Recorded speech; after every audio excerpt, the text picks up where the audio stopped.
Salut les amis, bienvenue dans le Training Therapy Podcast, un podcast destiné à tous ceux qui ont soif d'apprendre et de se développer à travers des réflexions et des parcours inspirants. Je m'appelle Thomas, je suis kinésithérapeute et préparateur physique et je suis quelqu'un de passionné par le travail et par tout le développement personnel et physique lié à ce travail, que ce soit dans le sport ou dans l'entrepreneuriat. Dans ce podcast, je vous partagerai mes réflexions autour du sport, du travail et de l'entrepreneuriat, mais j'interviewerai aussi des acteurs du milieu sportif et du milieu de la santé qui auront des expériences pertinentes à vous partager. Je vous laisse découvrir le podcast du jour et je vous souhaite une excellente écoute.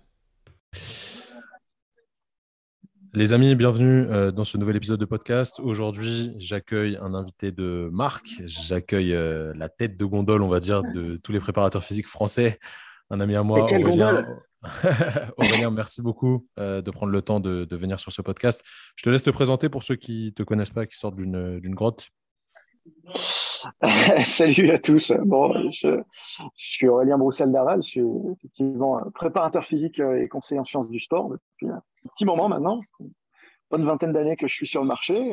J'étais dans une génération un peu de pionniers et de fondateurs sur le sujet. Donc effectivement, c'est peut-être pour ça aussi que je suis un petit peu identifié dans le secteur. Effectivement, auteur, producteur de différents contenus, notamment des podcasts aussi évidemment, des articles. Certain nombre d'outils de vulgarisation sur les réseaux sociaux et sur mon site web. Et puis formateur auprès des professionnels du secteur de manière assez large. On sait qu'il y a de plus en plus de kinés qui viennent se former chez les prépas physiques et puis vice-versa. Donc, moi, je trouve ça super. Donc, c'est vrai qu'on a un panel de professionnels qui viennent nous écouter et qui nous écoutent probablement là, ici chez Training Therapy, qui va des coachs haut niveau, en passant par les coachs fitness ou sport santé jusqu'au kiné. Et c'est cool parce que ça permet d'aborder plein de thèmes complémentaires. Eh ben, c'est exactement pour ça que je t'ai invité, parce que tu brasses un spectre qui est très très large et tu es pour moi quelqu'un qui produit du contenu qui est très pertinent, pas juste produire du contenu pour produire du contenu. Quand on écoute tes podcasts, c'est comme si on suivait un cours avec un spécialiste. Quand on regarde tes posts sur Instagram, sur Facebook, etc., on apprend des choses. Et c'est ça qui est vraiment intéressant dans ce que tu fais, c'est que tu arrives à transmettre tes connaissances que tu as appris sur le terrain et que tu as appris aussi en suivant des formations, j'imagine, aux personnes qui ne sont pas forcément formées encore ou qui n'ont pas la chance de pouvoir suivre des formations de qualité. Donc, c'est ça qui est vraiment top. Tu brasses un truc qui est super large et tu utilises tous les outils qu'on a actuellement qui nous permettent de vulgariser la connaissance. Donc, ça, c'est vraiment super intéressant et tu manies les choses à merveille. À la base, si on recentre un petit peu tout ça sur toi, comment tu as commencé la prépa physique? Quel est ton parcours assez large là-dedans? Moi, je sais à peu près ce que tu as fait, mais tu as eu beaucoup d'expériences différentes. Donc, c'est peut-être intéressant de remettre l'église au centre du village, on va dire. Ouais, écoute, j'ai commencé dès le départ. Moi, en fait, bon, je rentre en STAPS en tant qu'étudiant. À l'époque, j'ai déjà passé un tronc commun d'éducateur sportif quand j'avais 16 ans. Donc, j'étais déjà très, très orienté sur le métier, on va dire, d'entraîneur. J'avais commencé à prendre des enfants en charge dès l'âge de 16 ans sur de l'éducation et de l'entraînement. Et puis là, j'intègre le STAPS avec pas trop d'objectifs, mais je me retrouve très vite confronté au fait que le métier de prof de PS me parle peu pour tout un tas de raisons. Et du coup, bon, je passe les tours et en deuxième année de fac, je discute avec un collègue qui est encore dans le métier, qui s'appelle Laurent Rénal, qui me dit bah, moi je vais être préparateur physique. Je dis, c'est quoi ça? Quoi ce truc? Il dit bah, tu sais, en fait, de plus en plus maintenant, les staff pro, on divise le travail. Il y a quelqu'un qui est vraiment en charge de la dimension physique pour que les gens soient au mieux de leur forme au bon moment. Et là, ça fait tilt. Je dis, putain, c'est exactement ça que je veux faire. Alors évidemment, à l'époque, on n'était pas très raisonnable. On voulait faire ça forcément dans la F1. Mais l'idée était là déjà, ça germait. Et c'est là que j'ai commencé à me former avec les très rares livres qui existaient à l'époque, que j'ai commencé à vraiment approfondir mon niveau d'anglais pour pouvoir aller chercher de l'information là où il y en avait, là où on avait 15 ans d'avance sur nous, c'est-à-dire aux États-Unis. Et puis, c'est à ce moment-là que je commence à comprendre que ça va passer par l'INSEP, ce parcours-là, que je vais devoir passer une maîtrise en sciences du sport et en entraînement haut niveau, et puis ensuite que je devrais passer un certain nombre ce qu'à l'époque on appelle les DESS. Le temps que j'y arrive, ça se transforme en master. Et donc, je passe 2 masters de sciences du sport avant de passer à un professorat de sport, qui est un concours qui existe encore, qui est le concours des cadres A de la fonction publique attaché au ministère des Sports. Et dont les cadres sont en fait l'immense majorité des gens qui évoluent aujourd'hui en fédération sportive. Hein. La plupart, c'est des fonctionnaires détachés du ministère des Sports auprès de fédérations. Et donc, c'est dans ce cadre-là que j'exerce depuis 2006. Hein, j'ai passé mon cours en 2006 comme conseiller sur différentes thématiques. Aujourd'hui, je suis DTN adjoint en charge des formations à la Fédération d'haltérophilie et musculation. Ok, c'est un spectre très très large tout ça. Du coup, c'est intéressant de voir que tu as beaucoup de casquettes différentes. Comment tu en es venu à devenir auteur, à devenir écrivain? Je ne sais pas si on peut dire ça. Je ne sais pas si ça se dit comme ça d'ailleurs. Ouais, Qu'est-ce qui t'a auteur, c'est amené bien. à… Ouais, auteur, c'est mieux. Auteur, c'est mieux. Auteur, c'est plus adapté parce que l'écriture est un des exercices quand tu crées un manuel de formation et d'information et que tu t'essayes à de la vulgarisation et à de l'éducation par l'écrit. Écrivain, c'est vraiment, on va dire que c'est plutôt consacré à des gens qui vont faire de la fiction, voilà, qui vont raconter des histoires. Journaliste, c'est quand tu relates des faits, et puis quand tu fais un exercice un petit peu hybride comme moi, où il va y avoir guider des illustrateurs, choisir des infographies, produire des infographies, créer du contenu vidéo lié au texte, on arrive sur un contenu beaucoup plus large, ce qui fait effectivement de moi un auteur. D'ailleurs, c'est un statut que j'ai, un statut d'auteur officiel, qui permet de percevoir notamment des droits d'auteur, puisqu'on a dit qu'on parlerait un peu de business très concret. Voilà. Donc c'est un vrai statut, donc il faut vraiment parler de ça, auteur. Alors, comment je suis devenu auteur? J'ai toujours beaucoup écrit et beaucoup cherché à transposer les connaissances un peu techniques qui me paraissaient pas mal présentées, mais disons déformées peut-être par les experts. C'est-à-dire qu'on dit des choses qui finalement sont assez simples de manière très très compliquée, parfois pour exister, souvent par mimétisme, hein, purement et simplement. Et on perd de vue ce qu'on cherche à faire, c'est faire grandir les gens en compétences opérationnelles. Et du coup, c'est quelque chose qui m'a toujours marqué à la fac, c'est que il y a tout un tas de contenus que je n'arrivais pas à comprendre. Je me dis, si moi, j'arrive pas à les comprendre, alors je suis probablement pas le seul. Et ensuite, il y a tout un tas de contenus que j'arrivais à comprendre parce que j'étais moi-même très acculturé aux sciences du sport, mais que ce niveau d'acculturation n'était pas la norme dans nos différents métiers, et que la plupart des gens n'avaient pas ni besoin ni envie de s'acculturer à ce niveau-là de sciences. Et donc, à partir de là, je me suis dit, il faut simplifier le message sans le trahir. C'est là que ça devient très, très technique, et que ça devient une vraie expertise. Que ça devient une vraie expertise que j'ai développée au fil des années. Hein. Au départ, c'était compliqué. Hein. Et c'est vrai que ça a commencé beaucoup avec de l'écriture un peu journalistique au départ. C'est-à-dire que je suis passé de l'écriture scientifique pure à un premier job qui m'a vraiment structuré, c'est de chroniquer dans l'esprit du judo. Ce que je fais toujours. Hein. Et là, en fait, j'ai été pris en main par des vrais spécialistes, hein, comme Emmanuel Charlot ou Olivier Rémy, qui sont des journalistes, mais qui déjà font cet exercice de vulgarisation, alors en l'occurrence de techniques sportives, en plus avec des terminologies japonaises, etc., et qui m'ont énormément appris sur ma façon d'écrire. Et puis après, j'ai chroniqué dans différents canards, comme Le Monde du Muscle, comme des magazines running, comme Ultrafit, comme Men's Health, et du coup, tous ces exercices-là m'ont permis d'affiner un peu ma plume pour un très, très grand public.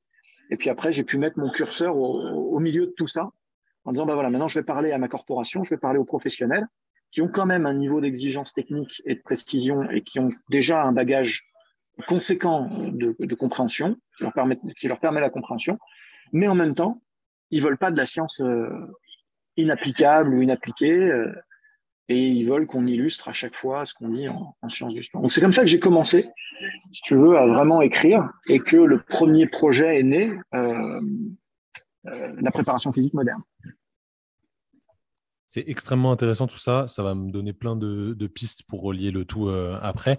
Je rebondis directement sur ce que tu as dit. En fait, c'est en forgeant qu'on devient forgeron, on va dire, dans le sens où tu as expérimenté beaucoup de choses. Tu as écrit dans même des. Si je dis pas de bêtises, au début, tu as écrit sur Superphysique avec Rudy, un moment, des petits Ouais, articles. alors, ouais, c'est vrai que j'étais parmi les premiers chroniqueurs de Superphysique.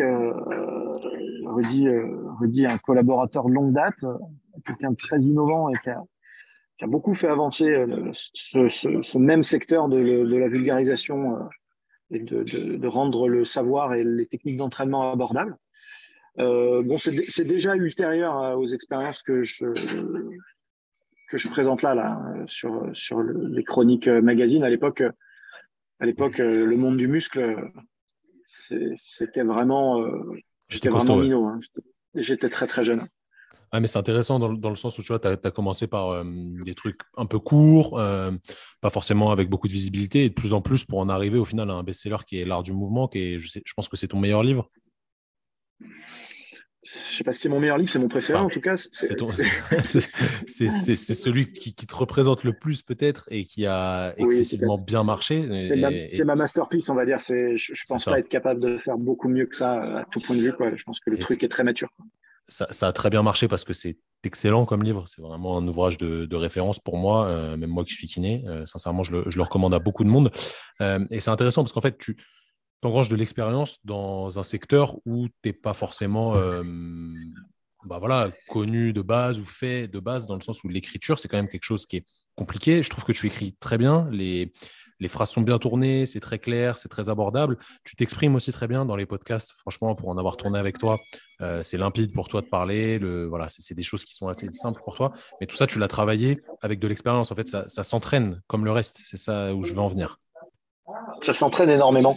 Et c'est vrai que les gens mesurent pas le poids de l'entraînement dans ces choses-là et à quel point ça peut influencer après ton rendement aussi. Hein. C'est-à-dire que quand tu deviens public et que tu commences à faire des choses, même, bon, attention, je suis pas Lenny Kravitz, hein, je suis public de manière très nichée, on va dire, mais néanmoins, je suis exposé. Et donc, ça crée des jalousies, ça crée des tensions, parfois sur les réseaux, mais moi, vous imaginez bien dans mon univers ministériel où j'évolue, que je me trimballe un paquet de gens qui comprennent pas comment je peux faire tout ça, par exemple.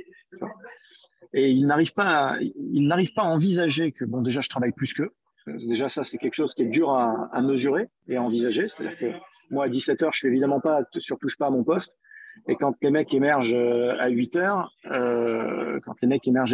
pour démarrer tranquillement au café à 9 heures, moi, j'ai déjà une bonne demi-journée qui est enclenchée. Donc, ça, ils ont du mal à l'envisager. Mais ce qu'ils ont encore plus de mal à envisager, c'est que peut-être qu'avec les années, et je parle pas que de talent ou de... Ça va, il n'y a pas trop de bruit derrière moi? Ça le fait, t'inquiète, C'est t'inquiète. correct. Je suis à la salle, C'est je suis sur complètement le audible. terrain. Ouais, il n'y a pas de problème. Ça va. Bon, génial. Je m'excuse pour ceux qui nous écoutent. J'ai du mal à quitter la salle.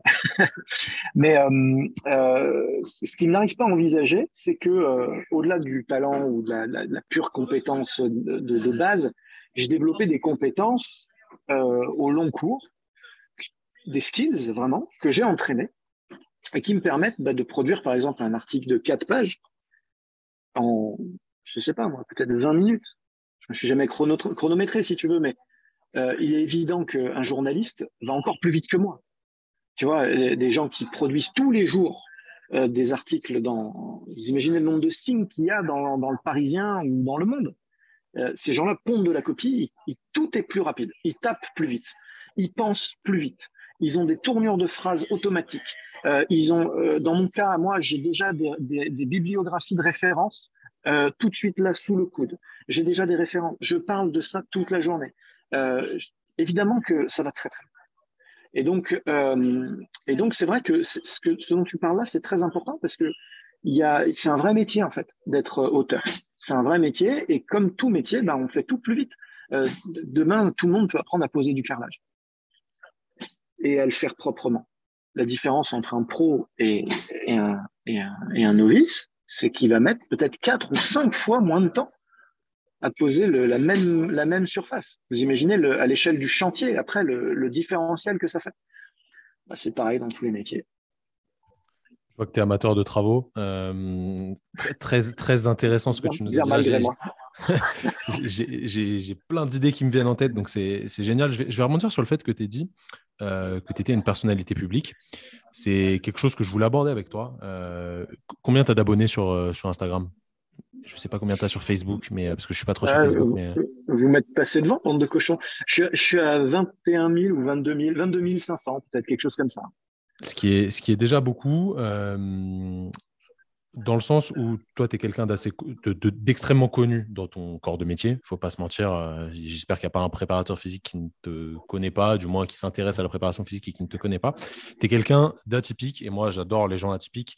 Dans la vie de tous les jours, tu sors de la norme. Tu vois, que tu le veuilles ou non, tu sors de la norme. Tu as une grosse barbe, tu as les bagues, tu es solide, tu fais du curl, on voit tes biceps. Tu es quelqu'un qui impose quelque chose de différent de la norme. Moi, j'adore les personnes comme ça parce que je suis un petit peu aussi comme ça.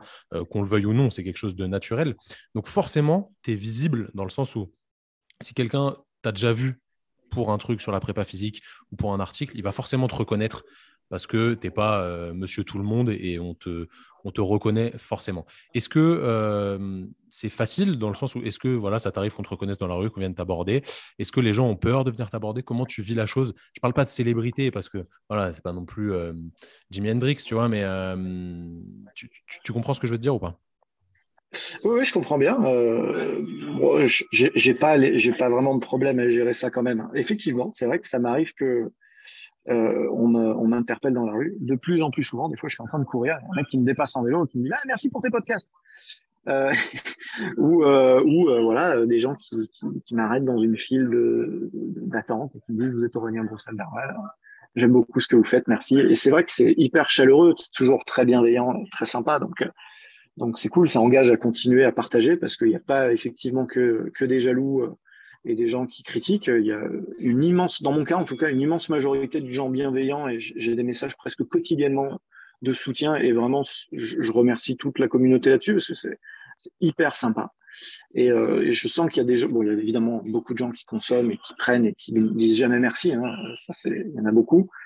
Mais il y a aussi beaucoup de gens qui prennent le temps d'écrire un message perso, de faire des commentaires, voilà, de relayer, de remercier quand ils ont le temps, de prendre de temps en temps une petite formation. Il y en a je vois bien qu'il y en a qui les achètent et qui les suivent pas. Je sais que c'est pour soutenir aussi un peu l'effort global de vulgarisation. Donc ça fait plaisir, c'est sympa. Après, voilà, bon, pour revenir sur le sens de ta question, je pense qu'effectivement, le fait d'être atypique et reconnaissable facilite probablement un peu l'identification de marque. Et je pense que je l'ai marqué encore plus sur les contenus, que ce soit les contenus graphiques ou le style, le positionnement, des écrits, le positionnement des vidéos, le positionnement des contenus. Bon, c'est vrai que c'est pas un vrai problème à gérer. Le vrai problème, je te le redis, c'est plutôt les incompréhensions, la jalousie des gens d'autres corporations qui ne comprennent pas. J'ai eu des blocages assez réguliers avec des collègues dans la profession qui sont en concurrence directe avec moi sur le très haut niveau, voire sur les écrits, mais peu quand même, parce qu'il y a peu de gens qui produisent, malheureusement, beaucoup de gens qui critiquent, mais peu de gens qui produisent. Et ces gens-là, souvent, les jalousies viennent d'incompréhension. Si tu veux. Alors effectivement, ils comprennent pas l'espèce d'ovni que je suis et ça les dérange parce qu'effectivement, je me lève, je parle fort, je soulève plus lourd que tu vois, il y a plein de trucs qui les emmerdent. Bon, euh, mais au fond, il y a des trucs qui sont culturels qu'ils n'arrivent pas à prendre et qui sont générationnels. Par exemple, moi j'ai connu une génération d'entraîneurs sans Facebook. Facebook n'existait pas. Alors, je ne te parle pas d'Instagram, je te parle encore moins de TikTok. Et donc, si tu veux, quand j'ai créé mon compte Instagram avec des photos de moi en train de pratiquer, pour toute une génération de personnes, ça, c'est perçu comme de l'arrogance auto-centrée, une déviance narcissique, etc. Ce qui est absolument pas le cas. C'est-à-dire que j'ai beaucoup d'ego, mais je suis absolument pas auto-centré, narcissique. Et c'est juste un exercice de style que je me suis imposé pour suivre le rythme, en fait. On n'est pas pour ou contre, c'est pas bien ou pas bien, en fait. C'est comme ça, c'est l'air du temps. Donc, soit tu as envie d'exister dans ton univers et de partager les contenus et surtout que des gens les lisent. Et donc, il va falloir à un moment donné rentrer dans ce jeu peut-être très temporaire hein, des réseaux sociaux, je sais pas. Soit tu restes sur le côté. Et je prends toujours l'image de la boum quand on était gamin, tu sais. Tu as deux catégories de mecs. Tu as ceux qui se lèvent et qui vont danser et ceux qui restent assis à ricaner. Et ceux qui repartent avec les gonzesses, c'est pas ceux qui restent assis. Et c'est pas forcément les plus beaux qui se lèvent. Mais ce qui est sûr, c'est que 100% des gagnants au loto ont joué. Donc voilà. Et il y a beaucoup de gens qui m'ont critiqué, qui m'ont attaqué dans ma corporation, des gens qui intervenaient à très haut niveau, et qui aujourd'hui font la même chose, mais avec 10 ans de retard, c'est trop tard, donc ils ont 300 abonnés. Et qui le reconnaîtront pas si tu veux, mais qui m'ont attaqué très très violemment sur les réseaux. C'est encore arrivé hyper récemment. Regarde, je te donne un exemple. Quand j'ai sorti les premiers podcasts, les premières formations digitales, j'ai rien de révolutionnaire. Il y a des corporations dans l'événementiel ou même dans la politique ou dans l'économie, ça fait 4 ans que ça existe tout ça. Aux États-Unis, ça fait 15 ans qu'on fait de la formation digitale à distance. Moi, je ne l'ai pas fait parce que j'ai pas pris le temps de le faire jusque-là. Et effectivement, le confinement a donné l'impulsion dont j'avais besoin et ça m'a donné un peu de temps. À ce moment-là, j'avais la CanFit où je devais intervenir et j'avais une tournée nord-américaine qui est annulée pour laquelle j'avais créé du contenu assez premium sur lequel j'avais passé beaucoup de temps. Et puis je me retrouve avec tout ça. Donc, le premier week-end, je fais une formation digitale à laquelle je crois que tu as participé d'ailleurs. J'avais une centaine d'inscrits, voilà, tout de suite. Voilà, j'ai payé 20 balles, c'était un peu amateur dans ma cuisine. Et on a rythmé notre premier confinement comme ça. Bon. Et ben là, j'ai été attaqué immédiatement par ces mêmes blaireaux qui comprennent rien en disant c'est inadmissible de se faire du beurre sur la pandémie. Enfin, tu vois, des digressions hors sujet débiles. En disant ouais il faudrait donner les choses, regarde nous on va donner, les mecs qui se mobilisent à donner des pauvres diaporamas à 2 euros. Je dis putain les gars, moi ça fait 15 ans que je donne sur tous les réseaux, j'ai pas attendu une pandémie, c'est pareil, fallait pas attendre la pandémie pour se laver les mains, on n'attend pas une pandémie pour donner des diaporamas, ça fait des années que je donne et que je vulgarise gratuitement. Par ailleurs je travaille, je suis professionnel et un de mes métiers c'est la formation, voilà. Donc, je suis désolé, mais je continue mon métier et s'il doit être digital, que ça vous plaise ou non, bah, ce sera digital. Et souvent, les jalousies, elles naissent de l'incompréhension. Les gens voient pas l'avenir. Ils voient pas, ils sont nés au capot, ils se rendent pas compte que c'est pas parce qu'on a toujours fait comme ça que ça va continuer. Je suis complètement d'accord dans le sens où alors, déjà, l'incompréhension, il y a un truc aujourd'hui qui est encore plus dur qu'avant, c'est qu'à travers les écrans, c'est difficile parfois de comprendre ce que veut dire la personne. Et tu l'as dit tout à l'heure, quand les gens ils te voient en vrai, ils sont toujours bienveillants parce que les relations humaines face-face, il n'y a pas ce filtre des réseaux qui fait que tu peux dire n'importe quoi, n'importe comment, et tu n'oses pas, déjà d'une. Donc, ça casse un petit peu ce truc-là, dans le sens où peut-être que la plupart des détracteurs, en vrai de vrai, face à toi, ils te comprendraient mieux et ils n'oseraient même pas dire ce qu'ils pensent. C'est très intéressant ce que tu as dit, dans le sens où tu as une longueur d'avance, je trouve, sur, je vais dire tes concurrents, mais ce n'est pas vraiment des concurrents, c'est plus des confrères, des gars qui font la même chose que toi. Chacun a sa clientèle, ses athlètes types, sa clientèle de formation, vraiment de la place etc. pour tout le monde, évidemment. Exactement. Tu as une longueur d'avance. Quel âge tu as, Aurélien? Je ne sais pas exactement. 39 ans, j'ai. 39 ans. Tu as 12 ans de plus que moi. Tu n'es pas de la génération réseaux sociaux, comme tu l'as dit. Tu n'es pas né avec. Moi non plus. Moi, peut-être un petit peu plus parce que Facebook, c'était quand j'étais au lycée. Donc, on utilisait déjà le truc. Mais tu manies l'outil vraiment à la perfection. Tu manies vraiment très bien Instagram, tu manies bien Facebook, tu manies bien TikTok, même si moi, perso, j'aime pas trop TikTok, mais je sais qu'il faut être dessus. Attends, je débute à TikTok. Là, ça y est, je vais vraiment m'y mettre, là. Pour de bon, là, c'est quelque chose de compliqué, je trouve. C'est quelque chose de compliqué, mais tu manies le truc avec de l'avance par rapport aux autres. Comment, je connais la réponse parce qu'encore une fois, c'est en forgeant qu'on devient forgeron. comment tu as appréhendé le truc, comment tu as géré les réseaux sociaux au départ pour justement créer un espèce de branding, parce que clairement, ta marque aujourd'hui, elle est pour moi déposée. C'est le mec avec la grosse barbe, couleur orange ou bleu, avec telle typologie d'écriture, etc. On sait que c'est toi, tu vois, je vois un post qui passe, je sais que c'est toi, j'ai même pas besoin de lire ce qu'il y a écrit, je sais que c'est toi parce que le branding tourne autour. Comment tu as développé ça? Est-ce que tu t'es formé? Est-ce que c'est des rencontres? Est-ce que c'est des opportunités? Qu'est-ce qui t'a poussé à créer tout cet écosystème autour de tes réseaux et comment tu as fait le truc, quoi, parce que je trouve ça super intéressant pour un mec qui n'est pas de Bah, cette génération, qui n'est pas né avec ouais, un ouais, iPhone dans la main. je suis clairement pas digital native. Non. Bon, je suis un peu geek. Hein, depuis toujours. Depuis toujours, je suis geek. J'aime la techno. J'aime les gadgets. J'aime tout ça. Tout ça m'intéresse. Déjà, c'est important de le dire parce que c'est un vrai, une vraie chance quand on est coach. Je vois des coachs qui n'aiment pas ça, n'aiment pas écrire un mail, par exemple. Et donc, l'effort est beaucoup plus important à fournir pour eux pour produire du contenu digital, c'est évident. Donc moi, je suis sensible à la chose déjà. Je suis joueur aussi, tu vois, depuis toujours, j'aime les jeux vidéo. Donc, je suis dans j'ai quand même un gros pied dans le digital, même si je suis pas digital natif depuis toujours. Après, j'observe.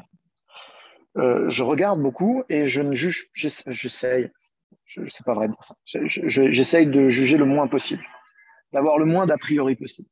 Quand TikTok arrive, si tu veux, je regarde le truc et je m'abstiens d'en penser du négatif parce que je me dis c'est peut-être la suite. Tu vois. Alors évidemment, on me dit oui, mais c'est un truc de gamin. Oui, mais enfin, les gamins, ils vont grandir. Ils vont pas rester gamins très longtemps. Donc à l'échelle de 4 ou 5 ans, ils vont être ados. Et à l'échelle de 10 ans, ils vont être consommateurs de mes produits. Donc il faut respecter ce canal-là et réfléchir à ce qu'on peut faire d'intelligent dessus. Alors c'est pour ça que j'ai mis un petit peu de temps à me lancer dessus aussi, c'est parce que j'avais pas d'inspiration sur quelque chose qui réponde au format et qui ait du sens là-dedans. C'est D'autre ça que je part, voulais dire tout à l'heure. Je trouve ça très, très compliqué pour nous quand on a tu vois, du contenu, je vais dire de qualité, mais du contenu qui nécessite un peu de temps de parole à transmettre, d'être efficace et de pas se travestir, on va dire, sur TikTok. Tu vois ce que je veux dire ou pas? ouais, bien sûr, faut pas tomber dans la pitrerie. Surtout nous, on est dans des niches quand même. On fait pas du Thibaut InShape. Je critique pas. Attention, Thibaut InShape que je trouve Travail très, incroyable. très, Travail incroyable. très pertinent à son niveau d'intervention. On fait pas le même métier, mais du coup, voilà, il a probablement lui des passerelles plus évidentes sur ces thématiques plutôt humoristiques et voilà. Quand tu commences à faire passer du message très technique et pour des professionnels, c'est effectivement plus difficile. Je crois que j'ai trouvé un format un peu sympa là pour TikTok. Je vais l'essayer dans les prochaines semaines. On va voir ce que ça donne. Euh, mais voilà, il y a cette part d'acceptation du changement, cette part d'observation bienveillante de qu'est-ce qui se passe demain, quoi. Qu'est-ce qui se passe demain? Mais là, tu vois, c'est des questions que je me pose avec la réalité augmentée, avec les méta, avec les casques de réalité virtuelle. Qu'est-ce qu'on va pouvoir faire, nous, demain, en thérapie, en performance, en formation? Et ça, c'est de l'observation, c'est de la vigilance, quoi, tu vois, et de la veille. Et puis, après, tu l'as prononcé tout à l'heure, il y a la formation. Et là, c'est important de s'entourer, de se former, de prendre le temps. Moi, j'ai un coach en tout. En toute chose, j'ai un coach. J'ai un coach en haltéro, j'ai un coach en kettlebell, j'ai un coach en TRX, j'ai un coach en stick mobility, et j'ai un coach en réseaux sociaux. J'ai un coach en communication visuelle depuis toujours, qui m'apprend le métier, qui me guide pour éviter les pièges, qui m'aide à me structurer, qui me fait grandir. Toutes les semaines, tous les 10 jours, j'ai une demi-heure à 1 heure avec une conseillère Facebook et Instagram qui me donne les dernières tendances, qui règle mes publications, qui m'aide à être pertinent. Donc, à un moment donné, il n'y a pas de secret. Si on veut être bon, il faut bosser, il faut continuer à se mettre à jour et pas juste copier bêtement ce que font les autres. Il faut comprendre ce qu'ils font, pourquoi ça marche, comment ça marche, et surtout comment on peut transposer ensuite, nous, notre message et notre vision à, à cet outil-là. Comment on préempte cet outil pour que ça fasse sens. Et TikTok, Alors, en vrai, ouais. 15 secondes, 30 secondes, ok, les règles du jeu sont assez claires. Et ben voilà. Et peut-être que c'est ça l'expertise, être capable d'adapter ton message à tous les canaux, aussi simple soit-il, sans le galvauder, sans le trahir. C'est extrêmement intéressant. Moi, ça me parle. Je pourrais t'écouter parler de ça pendant des heures et des heures parce que c'est tout mon travail, en fait. C'est toute ma communication, elle est très semblable à la tienne, etc. Donc, je me reconnais énormément. Il y a beaucoup de gens qui vont nous écouter qui sont aussi dans ce délire-là. Donc, c'est super, super intéressant. Si on parle concrètement, je ne sais pas si tu veux en parler, si tu peux en parler, mais comment tu crées ton contenu actuellement là, comment tu t'organises? Est-ce que tu te dis, bah, je bloque 4 heures tel jour pour créer du contenu? Est-ce que tu le délègues? Est-ce que tu le fais toi-même? Est-ce que tu le fais en même temps que tes équipes? Comment ça se passe? Un peu tout. Jusqu'à il n'y a pas longtemps, je faisais tout seul. Jusqu'à septembre dernier, je faisais absolument tout seul. Il y avait un peu de contenu quotidien, un peu de contenu de fond, un peu de moments où je prenais du temps pour prendre de l'avance et produire un maximum de contenu. C'était un peu désordonné, il n'y avait pas forcément. C'est-à-dire que c'est pas le tout d'identifier ce que tu cherches, ce que tu dois faire, et il y a après ce que tu peux faire. C'est-à-dire que malgré tout, les journées ont que 24 heures. Et moi, je suis sur beaucoup de dossiers en même temps, et j'essaye de les faire tous avec. Mon standard, c'est de ne pas compromettre la qualité, donc voilà, c'est ce qui me permet de prendre des choses en plus ou pas. Et tant que je délivre mes résultats et ce sur quoi je suis attendu, je continue. Sauf que là, ça prend quand même un petit peu de temps de planifier les choses, d'organiser, de cibler les bons moments pour poster. Des fois, au bon moment pour poster, tu n'es pas disponible. Des fois, tu rates un peu l'actualité, etc. Donc, je me suis un peu entouré. Voilà, maintenant, j'ai un jeune collaborateur qui s'appelle Alexis qui m'aide à structurer mes posts et qui prend la main sur vraiment la prod. Je reste en charge du contenu, mais lui, il m'aide sur la mise en forme et sur la diffusion de l'information qu'on a monté très nettement en qualité, en rythme, en présentation, en façon de présenter, ce qui me permet aussi d'aller explorer un petit peu TikTok maintenant que j'ai un peu plus de temps et que je peux me consacrer encore plus au contenu. Bon, voilà, maintenant, je produis du nouveau contenu quotidiennement et j'ai quand même produit 11 livres en 10 ans. Donc, 11 livres qui font entre 200 et 300 pages chacun. Donc, il y a un contenu, si tu veux, qui est juste délirant, énorme, et qui permet d'alimenter aussi quotidiennement, sous forme peut-être un peu simplifiée, des, des, des canaux variés. Ouais, carrément. Il y a à boire et à manger pour tout le monde sur tous les formats disponibles. Donc, c'est ça que je disais au début, Ouais, c'est ça. c'est super intéressant. De l'infographie au contenu texte pur. Alors, bon, il manquait un peu de vidéo quand même. Peut-être que TikTok va enrichir ça, justement. Ouais, carrément. Je rebondis sur ce que tu as dit avant. Comment tu fais à 39 ans en ayant une vraie vie à côté aussi, parce que tu n'es pas que sur les réseaux sociaux, tu coaches vraiment, tu t'entraînes vraiment, voilà, tu as un entourage, etc. Comment tu fais pour caser tout ce que tu as à faire dans les 24 heures que nous offre une journée calendaire? Comment tu gères ça? Est-ce que tout est rythmé ou est-ce que c'est au feeling des choses? J'imagine que non. Comment tu gères cette casquette qui est hyper large et qui te permet et qui t'oblige aussi hein, à faire certaines choses avec un rythme effréné? Un peu les deux, hein. Tout est, tout doit être extrêmement organisé. C'est-à-dire qu'il n'y a pas de temps à perdre du tout, du tout, du tout, du tout. Il faut jamais perdre de temps sur rien. Donc, pas perdre de temps, ça veut dire pas se perdre dans les transports, par exemple. Tu vois, moi, je suis en région parisienne, hein. Donc tu prends un Parisien lambda, s'il a ne serait-ce que 20 minutes de route, il est dans la catégorie des gens qui voyagent peu. 20 minutes de route, fois 2, puisqu'il faut revenir, fois 5, voire 6. Dans mon cas, moi, j'essaie de pas travailler le dimanche, mais souvent je suis en stage, souvent je suis en déplacement, etc. Mais voilà, globalement, j'ai 6 jours. J'ai 6 jours pour tout caser. Si je perds une journée par semaine de transport, là, il en manque là. Là, c'est dur. Donc, j'ai la stratégie que j'appelle la stratégie de la migale. Tu sais, tu vas jamais trop loin de ton nid. Et l'air de rien, tu récupères une journée de travail par semaine. Donc, quand ton rendement est celui que je décrivais tout à l'heure sur certaines tâches, tu vois, de production écrite, etc., tu imagines ce que ça peut donner. Et encore une fois, il y a des gens qui comprennent pas, qui se disent, bah, il fait tellement que forcément il triche. Tu vois, je sais pas, il triche, il se dope, ils sont cinq, il dit qu'il fait des trucs, mais il les fait pas vraiment. Enfin, T'as tu un vois, jumeau, c'est sûr. T'as un jumeau. voilà, on peut tout imaginer. Non, en fait, un des secrets, c'est ça, c'est de sauver du temps et d'avoir de la rentabilité là où la rentabilité de la productivité là où les autres n'en ont pas. Alors voilà, c'est sûr que moi je fais pas de pause clope, je fais pas de quand je suis au bureau que j'y suis 5 heures, 6 heures d'affilée, il y a pas de 2 heures de déjeuner qui tiennent, tu vois. Ça n'existe pas. Donc tout ça crée aussi de l'espace de production. Euh, et puis après, il y a une technique aussi de réutilisation des systèmes.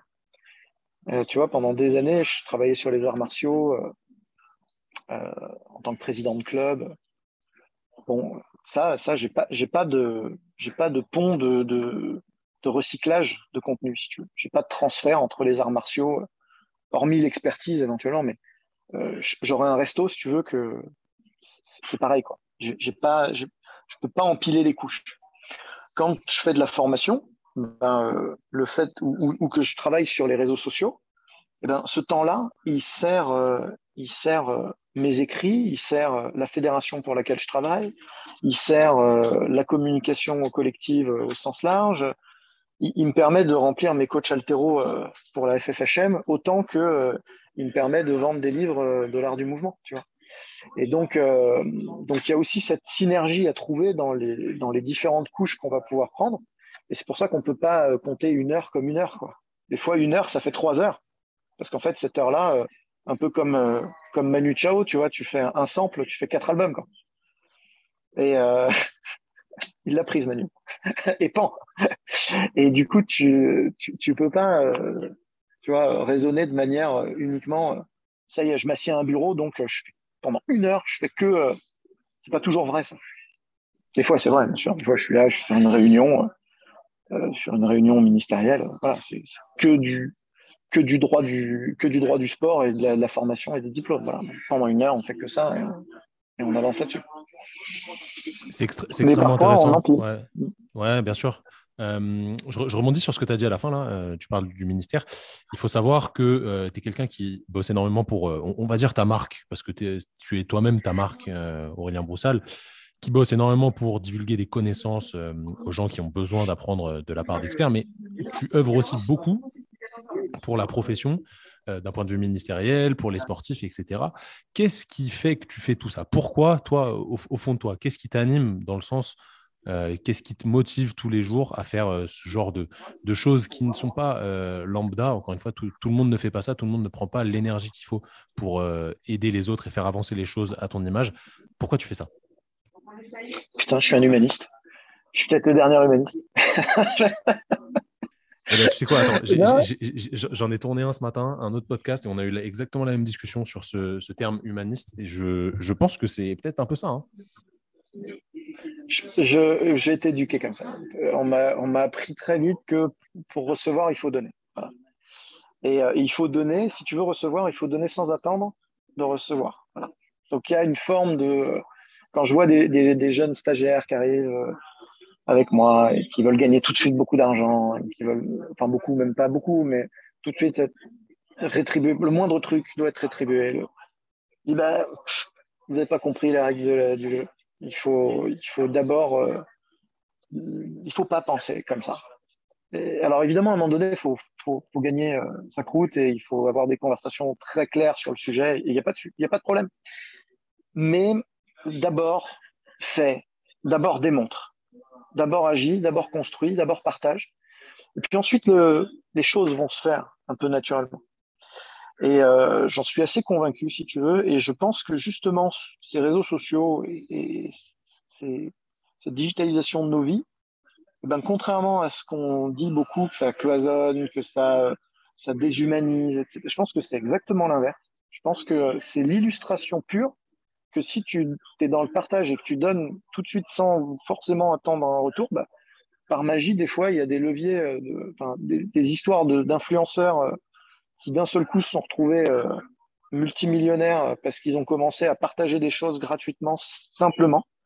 Ben, c'est presque l'histoire de tous les influenceurs au départ. Alors après, qu'il y ait des dérives, bon, euh, c'est inhérent aussi à l'humanité. Mais dans un premier temps, il y a ça. Après, je pense que je suis quelqu'un qui aime profondément former, éduquer, partager. Euh, Ça, je pense que je l'ai de mon papa, qui était un vrai professeur, un vrai éducateur. Et, voilà, c'est mon loisir, en fait. C'est-à-dire que là où il y a des gens qui aiment lire des BD, jouer aux jeux vidéo, je sais pas, jouer de la musique, bah moi, parmi mes loisirs, j'aime j'aime prendre ce temps qu'on a là à discuter et à échanger, et à ce que des gens en tirent quelque chose. Et j'aime écouter des gens qui font pareil. Et voilà, du coup, je cours des kilomètres en écoutant des podcasts, pas depuis que le podcast est à la mode, depuis que les premières applications podcast Apple existent, et donc depuis que j'ai un iPhone 3G. Voilà, donc c'est pas d'hier. Et tout ça, bah, je pense que ça crée une espèce de culture de la transmission et du savoir. Voilà, j'aime apprendre, j'aime transmettre. C'est monstrueux ce que tu viens de dire là, vraiment. Pour tous ceux qui nous écoutent, je sais que vous êtes adeptes de réflexion autour de pourquoi on fait les choses et vous êtes tous très motivés à essayer d'améliorer vos vies. Et en fait, là, vous avez capté que ce qu'il fait Aurélien, c'est il fait juste ce qu'il aime, en fait, ce pourquoi il est fait. Et ça débouche sur beaucoup de visibilité, beaucoup de suivi parce que les gens savent que c'est de la qualité parce que c'est sa passion et c'est pas forcé en fait. Il fait pas ça pour l'argent ou pour être connu, etc. Non, il fait ça pour transmettre ce qu'il sait faire et ce qu'il aime. Encore une fois, il nous fait pas des tutos de carrelage parce que c'est pas trop son truc. Mais voilà, Vaut mieux tout pas. n'est que tout n'est que plaisir dans le sens où là, le podcast qu'on fait, il est clairement gratuit. Ça pourrait être une perte de temps pour moi comme pour lui, mais c'est pas du tout une perte de temps parce que moi j'aime discuter avec des gens comme Aurélien, j'apprends des choses, on échange, ça nous donne de la visibilité, c'est cool, c'est un moment intéressant, même si on case 1 heure dans une journée qui est déjà très très très remplie pour toi comme pour moi, forcément c'est quelque chose qu'on peut se permettre de le faire parce qu'en fait notre travail c'est notre kiff et la vie qu'on mène c'est la vie qu'on a décidé de mener. Bon, après, j'aime gagner de l'argent, Non mais évidemment, j'aime pouvoir me évidemment. payer des trucs très cool, j'aime pouvoir payer des trucs très cool à mes enfants, il y a pas de sujet là-dessus. Et à un moment donné, je reviens sur des choses très terre à terre aussi, mais d'abord, on est dans l'échange, la construction, et puis après, on voit ce qui se passe, qui veut quoi, pourquoi, dans quelle proportion, combien de temps ça prend. Et voilà, après, c'est sûr, si j'avais voulu être très, très riche, d'abord, j'aurais probablement pas pris ce secteur d'activité-là. Et puis, en restant dans ce secteur d'activité-là, il est probable que si je faisais que du coaching individuel avec dans certains quartiers de Paris, bah, je gagnerais beaucoup plus d'argent que ce que je gagne aujourd'hui. Euh, voilà, il faut trouver un juste milieu, je pense, dans la vie entre quelque chose qui nous fait vraiment, vraiment kiffer, et puis bah, quand même, malgré tout, faire rentrer un peu d'argent dans les caisses parce que bah, c'est aussi la réalité de nos vies. Il faut qu'on arrive quand même à protéger les nôtres et à se mettre dans des conditions confortables. Évidemment, parce que bon, aujourd'hui, tout se monnaie, malheureusement ou heureusement, je ne sais pas quel est le bon terme, Ouais, ou mais heureusement, c'est le, tant que c'est sain, je pense que ça pose pas de ouais, c'est problème. ça. C'est le nerf de la guerre, on va dire. Je vais revenir très rapidement sur un aspect financier. Ça va plutôt être un aspect dépense. Est-ce que tu as une idée pour que les gens... on va revenir un petit peu autour du thème de la jalousie, des gens qui ne comprennent pas ce que tu fais sur les réseaux sociaux, etc., qui t'attaquent. Combien tu dépenses par mois ou par an pour créer le contenu que tu proposes gratuitement, d'accord, sur les réseaux sociaux? Contenu gratuit, j'entends podcast, post Instagram. Est-ce que tu as une idée à peu près du coût potentiel que ça coûte? Bah, c'est très dur à évaluer parce que déjà, il y a plusieurs postes de dépenses. Tu vois, une campagne Instagram, Facebook, en dessous de 2000 € par mois, tu t'as pas de data. Tu vois. Donc, déjà, ça donne une idée. Tu vois. Donc, déjà, il y a un budget communication pub sur Facebook qui est déjà démesuré. Ensuite, tu as la création de contenu pur et simple. C'est-à-dire, je paye des graphistes qui font des mises en page, et moi, je pense, et des créas, et des logos, voilà, et des infographies. Et je fais partie de ces gens qui pensent qu'ils vivent à l'inverse. Ok, je pense qu'il faut donner pour recevoir, mais je pense qu'aussi il faut payer les gens dans la vie. À l'inverse, il y a beaucoup de gens qui se disent humanistes et qui, cachés derrière ce truc-là, te font bosser gratos. Tu vois. Ça, c'est pas des humanistes, c'est des enculés. Donc, non, il faut payer les gens et c'est l'ordre des choses. Voilà. Donc j'ai des prods là-dessus qui sont aussi importantes. Alors, pareil, j'ai des économies d'échelle parce que en travaillant dans le print et dans l'édition, bah, du coup, tu connais beaucoup de maquettistes qui travaillent avec toi sur d'autres sujets par ailleurs, et du coup, tu arrives à faire des économies d'échelle partout. C'est vrai sur tout. C'est-à-dire que ma fédération paye moins cher ses éditions ses impressions que n'importe quelle autre fédération. Pas parce que, même pas parce qu'il y a un conflit d'intérêts ou que je fais bosser mes potes. C'est pas du tout ça. C'est qu'ils ont accès à des imprimeurs auxquels des gens qui ne sont pas du métier n'ont pas accès. Ah, donc déjà, tu fais des économies d'échelle partout. Mais bon, c'est juste une petite parenthèse, parce que effectivement, y a toute cette production de contenu visuel et ces adverts qui coûtent de l'argent. Ensuite, un site web, c'est pas gratuit. Un site web, il y a de la maintenance. Un site web, il y a de la mise à jour. Il y a son développement en lui-même. Hein. Un site web, à moi, il m'a coûté 10 000 euros, juste en frais d'argent. Voilà. Et je te parle pas du temps que j'ai mis dedans, des mauvais choix que j'ai fait au départ avec des gens qui étaient malhonnêtes et qui ont fait des sites en mousse, des phases où tu patauges un peu, tu prends pas les bonnes options, etc. Des plugins qui sont pas les bons que tu achètes pour rien, des hébergements, etc. Ensuite, tu as des frais pour travailler en équipe. C'est-à-dire que tu vas prendre une Google Work Suite, tu vois, pour coordonner tout ce petit monde-là. Donc, ça coûte 10 balles par mois par personne. Voilà. Tu as les frais administratifs pour suivre tous les gens qui t'écrivent des messages tout le temps. Je sais pas, moi, sur tous les réseaux mélangés, parce que j'ai un engagement en message privé qui est assez élevé, je sais pas, j'ai peut-être 70 messages par jour. Tu vois, 70, 100 messages par jour, peut-être quelque chose comme ça, quoi. Bon, encore une fois, je suis pas Lionel Messi, mais ça se gère, ça prend de la bande passante, ça prend du coup. Et puis, enfin, il y a mon temps à moi. Il y a mon temps à moi qui ne vaut pas zéro et que je prends pour construire tout ça, coordonner tout ça. Et donc, ouais, ça coûte de l'argent. Mais pour moi, c'est de l'investissement, si tu veux. C'est de l'investissement en temps et en argent pour derrière pouvoir avoir de l'autorité et de la reconnaissance sur Coach Récup, sur Coach Mobilité, et que j'ai des gens qui me fassent confiance et qui s'engagent dans ces formations. Et j'ose espérer que derrière, je retombe sur mes pattes. Voilà. Mais c'est sûr qu'il y a des phases où on investit des choses comme un entrepreneur se trouve à investir des dizaines de milliers d'euros pour avancer. C'est extrêmement intéressant. Vraiment, ça montre que tout ça, c'est assez inestimable dans le temps et dans le coût que ça prend.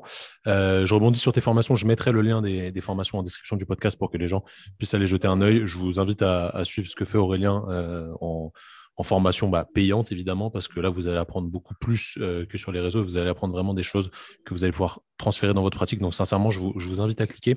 Aurélien, je sais que le temps est compté. Je vais te poser 2 dernières questions. On va avoir une question qui est assez tournée réflexion, mais je sais que tu vas bien aimer ça. Je vais te proposer une liste de valeurs. Des valeurs, c'est des mots qui t'évoquent quelque chose, qui sont pour toi peut-être directeurs ou qui te ressemblent, qui t'évoquent vraiment quelque chose d'important. Et tu vas devoir m'en garder 3. Tu es prêt à faire le petit jeu? J'imagine que tu l'as déjà fait au moins une fois de toute façon. Allez, c'est parti, je t'en donne pas trop. Ambition, amour, argent, authenticité, autodérision, combativité, courage, efficacité, équilibre, excellence, famille, fidélité, fraternité, humour, influence, justice, liberté, partage, patience, performance, pouvoir, santé, solidarité, succès, travail et volonté. Qu'est-ce que tu me garderais? Je Tu m'en trouves trois là-dedans qui te représentent le plus ou qui, selon toi, sont les plus importantes à tes yeux. Ouais, c'est dur C'est de. difficile, ouais. Ouais, c'est dur. Bon, j'en prends trois sur lesquels on va pouvoir réfléchir un petit peu. Euh, L'ambition, parce que tu l'as dit en première, mais surtout, et que je pense que c'est jamais par hasard, et que je pense que en rien, si t'as pas d'ambition, en tout, si t'as pas d'ambition, tu vas nulle part. Pour moi, c'est vraiment je pense que c'est une des choses qui me caractérise le plus, non pas dans l'ambition débordante d'exister, mais dans l'ambition de finir ce que je commence. Et je pense que c'est quelque chose que tous mes collaborateurs pourraient témoigner, c'est que une de mes principales qualités, on va dire, c'est de terminer ce que je commence. Et je pense que beaucoup de gens n'arrivent pas à faire ce qu'ils font dans la vie parce qu'ils n'ont pas l'ambition de terminer ce qu'ils commencent. Et souvent, on lance les trucs, on fait, et une fois que ça a commencé, ben, c'est le moment où les difficultés arrivent et c'est pas fini. Et néanmoins, on est dans la merde jusqu'au bout, mais il va falloir finir. Il va falloir finir. C'est comme ça qu'on sort un livre, c'est comme ça qu'on sort une formation. Et c'est comme ça qu'on avance de manière extrêmement pérenne. Donc le but de l'ambition, pour moi, c'est ça, c'est de créer un sillon extrêmement profond, extrêmement droit. Et à partir du moment où le bateau est parti, il va au bout du chemin. Où il coule, mais il va au bout du chemin. Il ne fait pas demi-tour, il ne s'arrête pas, il y a pas, ça n'existe pas. Donc ça, c'est vraiment, pour moi, ça renvoie à cette notion d'ambition dont tu parles. Le deuxième thème, je les regrouperai un peu, il y en a deux qui vont ensemble, il y a l'humour et l'autodérision. Je pense que l'humour, le vrai humour, c'est d'être capable de rire de soi. Il y a beaucoup de gens qui se croient très drôles, mais qui n'aiment pas se faire chambrer, tu vois. Donc en fait, je passe pas les bonnes soirées avec eux. Et, et c'est quand même assez récurrent. Et quand même, quand tu es public et que tu essayes de communiquer notamment sur les réseaux, bah, il faut avoir un peu d'autodérision, être capable de se faire un peu chambrer quand même, parce qu'on se fait quand même pas mal secouer. Hein. C'est tellement facile de critiquer, surtout sur ces réseaux-là. Et du coup, je pense que c'est vraiment important d'avoir cette humilité, cette autodérision, de se dire, bon, bah, voilà, peut-être que là, je vais me faire coincer sur un truc où je suis un peu moins bon, ou alors j'ai mal fait mon truc. Ou voilà, on essaye d'être le mieux possible, mais on peut des fois se faire coincer sur des vrais trucs et il faut accepter de se faire un peu chambrer. Et voilà, c'est comme ça. Et d'ailleurs, ça fait partie des règles du jeu, c'est-à-dire que les réseaux sociaux sont un endroit extrêmement superficiel où les choses ne durent pas. Et donc, il faut prendre du recul par rapport à ça et être capable de s'en battre un peu les couilles, quoi. Hein. Voilà. Et pour ça, il faut de l'autodérision. Et le troisième point, je dirais quand même que c'est l'amour, parce que vu qu'il faut en choisir que trois, je pense quand même que ce qui donne du sens à nos vies, c'est l'amour. L'amour de ce qu'on fait, l'amour de nos proches, l'amour de nos enfants. Euh, tout ça, on transcende un peu le sport. Hein. Tout ça a peu de sens s'il n'y a pas d'amour. Donc, vu que j'ai que trois choix, je prendrai ces trois-là. Excellent choix. Pour mettre du lien là-dedans, alors on a parlé de tout sauf de préparation physique et c'est très très bien parce que c'était vraiment le but. Vu que tu es un acteur voilà, de l'avancée des connaissances sur la préparation physique et tout ce qui s'y rapporte actuellement, c'est une question qui est très large. Hein. On a beaucoup parlé de réseaux sociaux. Tu nous as dit que toi, tu trouvais que c'était un outil plutôt bon pour l'humanité. Qu'est-ce que tu penses? Je parle absolument pas de Covid, de tout ce qui est anxiogène actuellement. Qu'est-ce que tu penses du monde en général et de la tournure qu'il prend? Est-ce que tu es optimiste pour le futur? Que ce soit d'un point de vue très proche de toi ou plus large hein, pour le monde dans sa globalité. Qu'est-ce que tu penses de tout ça? Je sais que tu es quelqu'un qui aime bien réfléchir à tout ça, donc ton avis m'intéresse. Ouais, bah, est-ce que les réseaux sociaux sont une bonne chose pour l'humanité? Je sais pas si c'est le cas. Hein. Ce que je dis, c'est que ça remet quand même une forme de lien social où il y en avait plus. Hein. Je te prends des secteurs très précis. Regarde la drague, les sites de rencontres. C'est fantastique ce qui se passe. Les gens se rencontrent, se voient, se fréquentent. Alors peut-être que du coup, il y a des dérives. Peut-être que tout ça devient beaucoup plus superficiel, mais n'empêche qu'on était. Enfin, moi, je viens d'une génération où les gens n'osaient même pas se parler dans le métro ou avais ta grand-mère qui rentrait, qui parlait tout fort dans le bus. Chut, mamie, ta gueule. Alors que, en fait, le but du jeu, c'est quand même d'interagir les uns avec les autres.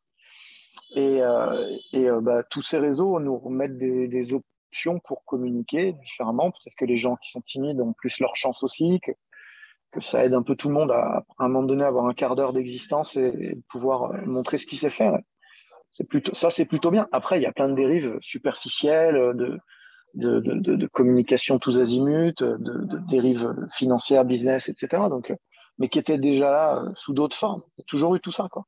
Donc pour moi, le monde, il va pas mieux ou moins bien. Je sais pas, j'étais pas là avant.